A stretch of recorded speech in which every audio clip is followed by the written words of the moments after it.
Si aux intellectuels de Tchekhov qui passaient leur temps à essayer de deviner ce qu'il adviendrait dans 20, 30 ou 40 ans, on avait répondu que, 40 ans plus tard, dans la Sainte Russie, on torturerait les inculpés pendant l'instruction, on leur comprimerait le crâne à l'aide d'un cercle de fer, on les plongerait dans des baignoires d'acide, on les attacherait nus pour les livrer en pâture aux fourmis ou aux punaises, on leur enfoncerait dans l'anus une baguette à fusil chauffée à blanc sur un réchaud, on leur écraserait lentement les organes génitaux sous la semelle des bottes et, en guise de traitement le plus bénin, on leur infligerait pendant une semaine d'affilée le supplice de la privation de sommeil et de la soif, tout en les battant jusqu'à ce que leur chair ne soit plus qu'une bouillie sanglante. Aucune des pièces de Tchekhov ne serait arrivée jusqu'à son dénouement. Tous ces héros auraient pris le chemin de l'asile, et ils n'auraient pas été les seuls. Quel Russe normal du début du siècle, et entre autres quel membre du Parti social-démocrate aurait pu croire, aurait pu supporter pareille calomnie lancée contre notre avenir radieux. Le caractère exceptionnel que la légende écrite et orale attribue aujourd'hui à l'année 1937 réside, nous dit-on, dans l'invention de fautes imaginaires et l'application de la torture. Quelles qu'aient été les années et les décennies, une instruction ouverte en vertu de l'article 58 n'a presque jamais eu pour objet la découverte de la vérité. Elle s'est pratiquement toujours réduite à l'inévitable et nauséabonde procédure que voici. On prenait un homme qui la veille était encore libre, un homme parfois fier, toujours impréparé. On le pliait en deux et on le faisait passer dans un tuyau bien étroit, calculé pour que les crochets de l'armature lui déchirent les flancs, pour qu'il sente étouffé et demande comme une grâce d'arriver enfin à l'autre bout où le tuyau le recrachait, transformé en parfait indigène de l'archipel, sur le sol de la terre promise. On commettrait une erreur en attribuant à l'année 1937 cette découverte que les aveux faits par l'inculpé l'emportent sur les preuves et les faits quels qu'ils soient. Il s'agit d'un usage qui remonte aux années 20. 1937 a vu seulement éclore au bout de ce rameau l'éblouissante doctrine de Wyszynski. Doctrine qui, du reste, ne fut alors communiquée qu'aux commissaires instructeurs et aux procureurs pour leur affermissement moral. Nous tous, simples mortels, ne devions en apprendre l'existence que 20 ans plus tard, lorsqu'on se mit à la vilipender dans la presse au détour d'une subordonnée, ou au fond d'un paragraphe de second ordre, comme s'il s'agissait d'une chose connue d'un vaste public et depuis belle lurette. En cette année donc de terrifique mémoire, Wyszynski fit un exposé qui devint célèbre dans les cercles spécialisés. Dans l'esprit de la dialectique la plus souple, il rappela que l'humanité incapable d'établir aucune vérité absolue n'accédait jamais qu'à une vérité relative. Et à partir de là, il fit un pas que, depuis 2000 ans, les juristes n'avaient jamais osé franchir. En conséquence, déclara-t-il, la vérité établie par l'instruction et le tribunal ne saurait, elle non plus, être absolue et ne peut être que relative. C'est pourquoi, en signant une condamnation à mort, jamais nous ne pouvons de toute façon être absolument sûrs de punir le coupable. Nous le sommes seulement dans les limites d'une certaine approximation, en émettant certaines suppositions, en un certain sens. Concrètement, il s'ensuivit que c'est une pure et simple perte de temps que la recherche de pièces à conviction absolue et de témoins irréfutables. Quant à trouver des preuves relatives, approchées de la culpabilité, le commissaire instructeur peut fort bien y arriver sans pièces à conviction et sans témoins, sans sortir de son bureau, en s'appuyant non seulement sur sa propre intelligence, mais aussi sur son flair de membre du parti, sur ses forces morales.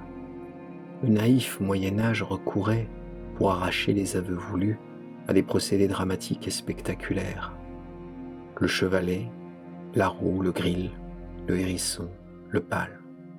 Au XXe siècle, au contraire, grâce au progrès de la médecine et à une expérience pénitentiaire non négligeable, il fut reconnu qu'une telle concentration de puissants moyens était superflue, qu'elle était encombrante dans les opérations de masse. Et puis, il y avait encore apparemment autre chose. Comme à son habitude, Staline se gardait de prononcer lui-même le dernier mot, laissant à ses subordonnés le soin de le deviner. C'était tout de même la première fois dans l'histoire de l'humanité que l'on entreprenait de martyriser des millions d'hommes de façon planifiée, et malgré toute sa puissance, Staline ne pouvait pas être absolument sûr du succès. Effectuée sur un matériau gigantesque, l'expérience pouvait se dérouler autrement qu'elle ne l'avait fait à une petite échelle. Or, quoi qu'il arrivât, lui devait rester vêtu de la robe angélique.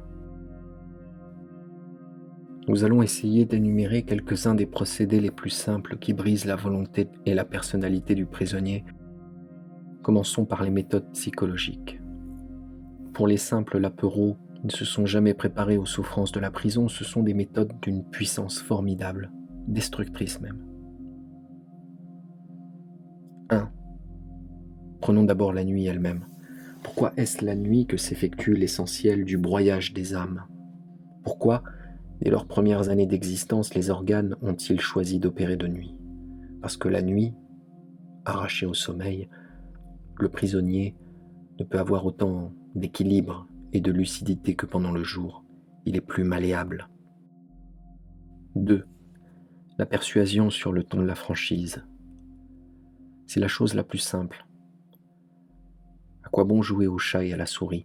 Il est clair qu'après quelque temps passé en cellule avec d'autres prisonniers, l'inculpé a déjà une idée de la situation. Et voici que son commissaire instructeur lui dit d'un ton amical et nonchalant : « Tu vois bien que de toute façon, tu n'y couperas pas d'une condamnation. Mais si tu résistes, la prison va te transformer en crevard, te ruiner la santé. Tandis que si tu pars en camp, tu retrouveras l'air, la lumière. Tu as donc intérêt à signer tout de suite. » C'est la logique même. Le bon sens est du côté de ceux qui acceptent et signent. 3. Les insultes grossières. Un procédé simplet mais qui peut agir à merveille sur les gens bien élevés, raffinés d'un naturel délicat. Je connais 2 exemples de prêtres qui ont cédé à de simples insultes. L'un d'eux avait pour commissaire instructeur une femme. Au début, il ne trouvait pas assez de mots quand on le ramenait dans sa cellule pour vanter la politesse de cette dame, mais un jour, il revint tout abattu et refusa pendant longtemps de répéter les jurons recherchés qu'elle s'était mise à éructer les jambes croisées avec des involtures. 4. Le choc créé par le contraste psychologique. On passe brusquement d'un ton à un autre. Pendant tout ou partie d'un interrogatoire, on est extrêmement aimable. On appelle l'inculpé par son prénom et son patronyme. On lui promet monts et merveilles, puis, tout à coup, on brandit son presse-papier. Bon Dieu d'ordure, ce qu'il te faut, c'est 9 grammes dans la nuque. En guise de variante, 2 commissaires instructeurs qui se relaient. L'un tout rage et violence, l'autre sympathique, presque cordial. Chaque fois qu'il entre dans le cabinet, l'inculpé tremble. Lequel des 2 va-t-il trouver ? 5. L'humiliation préalable. Dans les célèbres caves du GPU de Rostov, sous les épais pavés de verre du trottoir, on forçait les détenus en instance d'interrogatoire à s'étendre face contre terre dans le couloir, et on les y laissait durant plusieurs heures, avec interdiction de relever la tête et de proférer le moindre son. Ils restaient ainsi comme des musulmans en prière, jusqu'à ce que le gardien vînt leur toucher l'épaule pour les conduire à l'interrogatoire. Une certaine Alexandra O n'avait pas fait les dépositions qu'on attendait d'elle. On la transféra à Lefortovo. Au bureau des entrées, une gardienne lui ordonna de se déshabiller. Puis, emportant ses vêtements sous prétexte de leur faire subir le traitement réglementaire, elle l'enferma nu dans un box. Là-dessus arrivèrent des gardiens hommes, qui se mirent à regarder par l'œilleton et à détailler son anatomie, avec de grands rires. Le but était toujours le même, créer chez l'inculpé un état d'abattement. 6. Tout procédé susceptible de désorienter l'inculpé. Voici comment fut interrogé F.I.V. de Krasnogorsk, région de Moscou.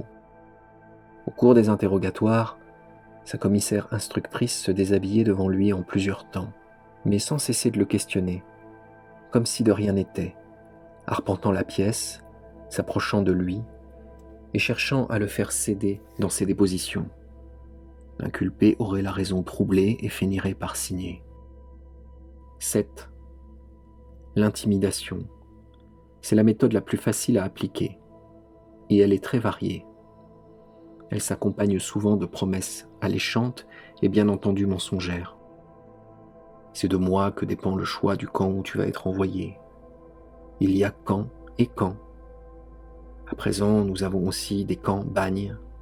Si tu es sincère, tu iras dans un endroit douillet. Si tu t'obstines, tu es bon pour 25 ans au régime menottes au poignet et travail sous terre. L'intimidation agit admirablement sur ceux qui n'ont pas encore été arrêtés, et que l'on se contente pour l'instant de convoquer à la grande maison. Parce qu'il a encore beaucoup à perdre. Il a peur de tout. Peur qu'on ne le relâche pas aujourd'hui. Peur qu'on lui confisque ses affaires, son appartement.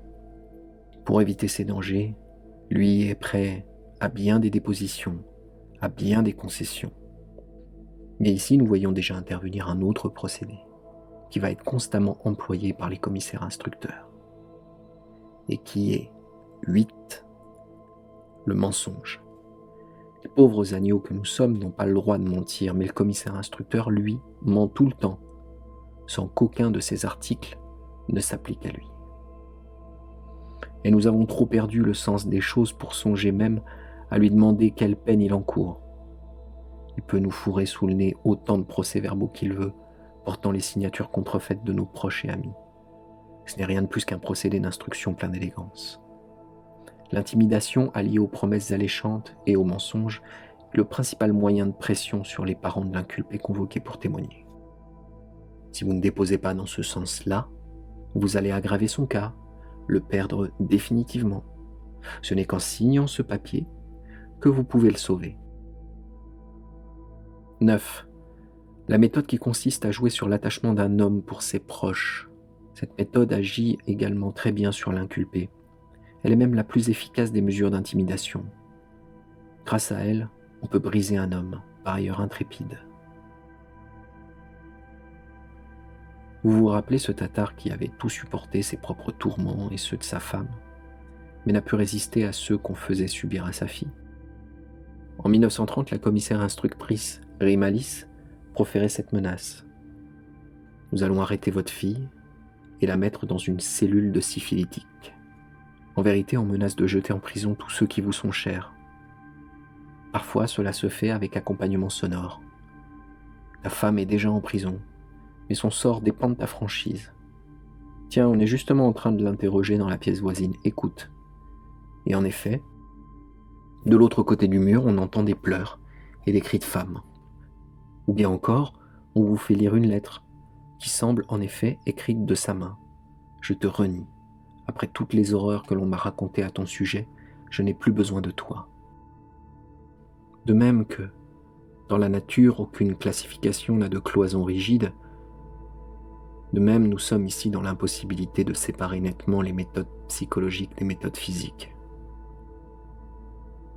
Nous ne savons trop à quelle catégorie rattacher par exemple l'amusement suivant. 10. Le procédé sonore. Faire s'asseoir l'inculpé à une distance de 6 à 8 mètres et le forcer à parler très fort en répétant chaque phrase. Pour un homme déjà épuisé, ce n'est guère facile. Ou bien confectionner 2 porte-voix en carton, puis, avec le concours d'un collègue, s'approcher tout près du prisonnier pour lui corner à la fois dans les 2 oreilles « À vous, ordure !» Le prisonnier en reste abasourdi. Parfois même, il perd l'ouïe.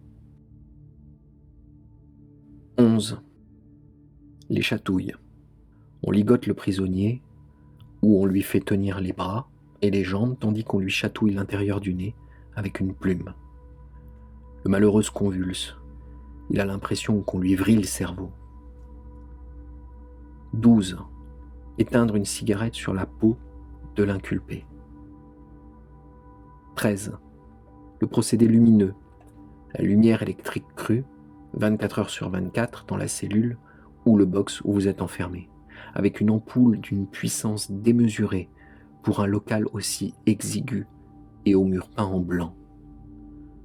Vos paupières s'enflamment, c'est très douloureux. Dans le cabinet d'instruction, même chose. On braque sur vous de petits projecteurs. 14. Une charmante invention. Au GPU de Khabarovsk, durant toute la nuit du 1er mai 1933, c'est-à-dire durant 12 heures d'affilée, Chebotaryov fut pas interrogé, non, conduit à l'interrogatoire. Un tel, les mains derrière le dos, il doit sortir de sa cellule, monter rapidement l'escalier, entrer dans le cabinet du commissaire instructeur, le gardien se retire, sans lui poser aucune question, et parfois sans même l'avoir fait asseoir une minute. Le commissaire instructeur décroche le téléphone. Bureau 107, un inculpé à reconduire. On vient le chercher, on le ramène à sa cellule. À peine s'est-il étendu que la serrure se remet à grincer. Chebotaryov, à l'interrogatoire, les mains derrière le dos. Et une fois qu'il est là-haut, Bureau 107, un inculpé à reconduire, etc. C'est du reste une vérité générale que vous pouvez être soumis à des méthodes de pression bien avant votre entrée dans le cabinet d'instruction. 15. La prison commence par le box, c'est-à-dire une sorte de coffre ou de placard. Représentez-vous un homme qui vient d'être arraché à la liberté. Il est encore porté par son mouvement intérieur. Il est prêt à essayer de tirer les choses au clair, à s'expliquer, à lutter. À peine a-t-il franchi le seuil de la prison qu'on l'enferme dans une boîte parfois éclairée par une ampoule et assez grande pour qu'il s'asseye, parfois plongé dans l'obscurité et si exigu qu'il ne peut s'y tenir que debout, et encore comprimé par la porte. On le laisse là plusieurs heures, une journée, 24 heures, des heures d'ignorance totale. Peut-être est-il emmuré là pour la vie. Il n'a jamais rien vu de semblable. Il ne peut pas deviner. Représentez-vous ces premières heures qui s'égrènent, alors que tout son être n'est encore qu'un tourbillon brûlant d'idées et de sentiments. Les uns perdent courage. Et les voilà à point pour le premier interrogatoire. Les autres s'énervent. C'est encore mieux. Ils vont insulter le commissaire instructeur, commettre une imprudence, et il n'en sera que plus facile de leur coller une affaire sur le dos. 16. Quand on n'avait pas assez de box, on pouvait procéder autrement. Au NKVD de Novotcherkassk, Yelena Strutinskaya dut rester 6 jours assise sur un tabouret, dans un couloir, sans qu'on la laisse ni s'appuyer contre quoi que ce soit, ni dormir, ni tomber, ni se lever. 6 jours et 6 nuits. Essayez donc de tenir seulement 6 heures. Ou alors, pendant un interrogatoire, profitez de ce qu'on a bien le prisonnier dans son champ de vision pour le faire asseoir sur une chaise ordinaire, mais tout au bord, juste sur l'arête du siège, de telle façon qu'il ne tombe pas, mais que l'arête le scie douloureusement pendant toute la durée de l'interrogatoire. Et on lui interdit de bouger, plusieurs heures durant. C'est tout ? Oui, c'est tout. Essayez donc. 17. En fonction des conditions locales, le box peut être remplacé par une fosse divisionnaire. C'est ainsi que ça se pratiquait dans les camps militaires pendant la Seconde Guerre mondiale. Le détenu était précipité dans une fosse de 3 mètres de profondeur et environ 2 mètres de diamètre. Et durant plusieurs jours, cette fosse à ciel ouvert, parfois battue par la pluie, lui servait à la fois de cellule et de lieu d'aisance. On lui descendait 300 grammes de pain et un peu d'eau au bout d'une ficelle. 18. On met l'inculpé à genoux, sans s'asseoir sur les talons, et en gardant le dos bien droit. On peut le faire rester ainsi dans le cabinet du commissaire instructeur ou dans le couloir des 12, 24, 48 heures de suite. Pour qui ce traitement est-il bon ? Pour les hommes déjà brisés, qui inclinent déjà à se rendre. 19. Ou bien tout simplement on oblige l'inculpé à rester debout pendant la durée des interrogatoires. Par exemple, c'est aussi une façon de le fatiguer et de le briser. À moins qu'on ne le laisse s'asseoir pendant les interrogatoires, mais en l'obligeant à passer debout tout le reste du temps. Il suffit parfois de laisser un homme debout pendant 24 heures pour qu'il se vide complètement de ses forces et fasse toutes les dépositions voulues. 20. D'ordinaire, durant tout le temps où l'inculpé est laissé debout ou à genoux, 3, 4, 5 fois 24 heures, on ne lui donne pas à boire. Nous voyons de mieux en mieux comment se combinent les méthodes psychologiques et physiques, et nous comprenons sans peine que toutes les mesures déjà citées soient associées à 21, la privation de sommeil. Méthode que le Moyen-Âge n'avait absolument pas appréciée à sa juste valeur, faute de savoir combien étroite est la marge à l'intérieur de laquelle l'homme conserve sa personnalité. La privation de sommeil, combinée de surcroît à la station debout ou à genoux, à la soif, à la lumière violente, à la peur, à l'incertitude, trouble la raison, mine la volonté, et on cesse d'être soi-même. On agit dans un état de semi-conscience, voire d'inconscience totale, si bien nul ne saurait vous faire grief de vos dépositions. On vous disait « Vous n'êtes pas sincère dans vos déclarations ». Et c'est pour cela que nous ne vous laissons pas dormir. Parfois, pour plus de raffinement, au lieu de vous forcer à rester debout, on vous faisait asseoir sur un canapé moelleux. Le gardien de service prenait place à côté de vous et vous donnait des coups de pied à chaque fois que vos paupières se rapprochaient. Voici comment une victime décrit ses impressions après ce supplice. Mon corps est parcouru de frissons à cause de tout le sang que j'ai perdu. J'ai les membranes de l'œil desséchées, comme si on me tenait devant les yeux un morceau de fer incandescent. La soif m'a fait enfler la langue, elle me pique comme un hérisson au moindre mouvement. Des spasmes de déglutition me déchirent la gorge. La privation de sommeil est un moyen de torture supérieur et qui ne laisse absolument aucune trace visible. On peut dire que la privation de sommeil est devenue un moyen universellement utilisé par les organes. Aussi a-t-on appris à la pratiquer de la façon la plus économique, sans placer de sentinelle en faction. Dans aucune prison d'instruction, les détenus ne peuvent dormir une seule minute entre le lever et le couvre-feu. Or, les interrogatoires importants ont toujours lieu de nuit. On arrive ainsi automatiquement à ce que l'inculpé dont l'affaire est en cours d'instruction reste sans dormir pendant au moins 5 jours et 5 nuits par semaine. 22. Développement du procédé précédent. L'instruction à la chaîne. Non seulement vous ne dormez pas, mais vous êtes interrogé sans interruption, durant 3 ou 4 fois 24 heures par des commissaires qui se relaient. 23. Le box à punaises. Dans une armoire, en planche, sans lumière, on a laissé proliférer des centaines, voire peut-être des milliers de punaises. On retire au prisonnier sa veste ou sa chemise militaire et aussitôt, des cloisons et du plafond, les punaises affamées se jettent sur lui. Au début, il lutte avec acharnement. Il les écrase sur son corps, sur les parois, et leur puanteur le suffoque. Au bout de quelques heures, il faiblit et se laisse docilement pomper le sang. 24. Les cachots. Aussi mal que vous soyez dans votre cellule, le cachot est toujours pire. Du cachot, la cellule vous apparaît toujours comme le paradis. C'est un endroit où on épuise les gens par la faim et d'ordinaire par le froid. Ainsi, les cachots de la prison de Lefortovo ne sont pas du tout chauffés. Il n'y a de radiateur que dans le couloir, et les gardes de service arpentent ce couloir chauffé en bottes de feutre et en veste molletonnée. Le prisonnier, lui, n'a eu le droit de garder que ses sous-vêtements, et il doit rester là immobile, 1 fois, 3 fois, 5 fois 24 heures. Première minute, on pense qu'on n'y résistera pas 1 heure. Et puis, je ne sais par quel prodige, on tient le coup.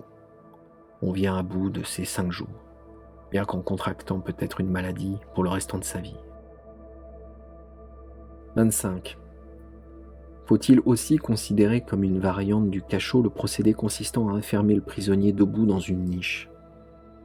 Dès 1933, au GPU de Khabarovsk, Chebotaryov fut enfermé nu dans une niche de béton où il ne pouvait ni fléchir les genoux, ni étendre ou déplacer les bras, ni tourner la tête. De l'eau froide se mit à lui tomber, goutte à goutte, sur le sommet du crâne. Le fait est qu'il perdit connaissance, qu'on le découvrit le lendemain comme mort, et qu'il reprit ses sens sur un lit d'hôpital. Il lui fallut un bon moment pour se rappeler d'où il venait et ce qui s'était passé la veille. Pendant 1 mois, il fut même impropre aux interrogatoires. 26. La faim. Extorquer des aveux par la faim, ce n'est pas un procédé si rare. En réalité, la faim est, comme le choix de la nuit pour les interrogatoires, un des éléments du système général de pression sur les inculpés. La frugale ration de pain des prisonniers, le jeu des autorisations et interdictions de recevoir des colis et de cantiner sont des procédés universels appliqués à tous les prisonniers. Mais il existe une utilisation renforcée de la faim.